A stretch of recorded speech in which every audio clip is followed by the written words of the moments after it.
How to log out LinkedIn account? Hi everyone, this is Rose from Create Login and Delete. Without any further ado, let's dive right into the video. In order to sign out the LinkedIn account, first of all, download and install LinkedIn app on your device.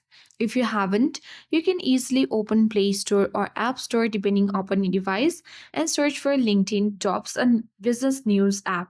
Then you will get install button, tap on it and install. Once you have done that, tap open button and make sure to sign in to your particular account. If you haven't created any account, you can create account and easily log into your account. After a while, to log out, tap profile icon at top left corner of the screen. Select settings option at the bottom of the screen. Now once you reach on the settings page, you have to scroll all the way down and you will find sign out option. Select sign out option. Here, if you wish to remember and sign out, tap that button so that you will not need any kind of informations and credential regarding your account to log in again.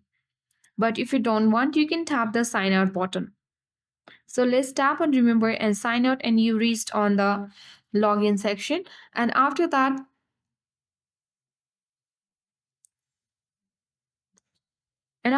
you can easily log into any other account later. So that is how we easily sign out our LinkedIn account. Hope this video helped you. If you are new to our channel, hit the like button and subscribe for more tech and tips videos.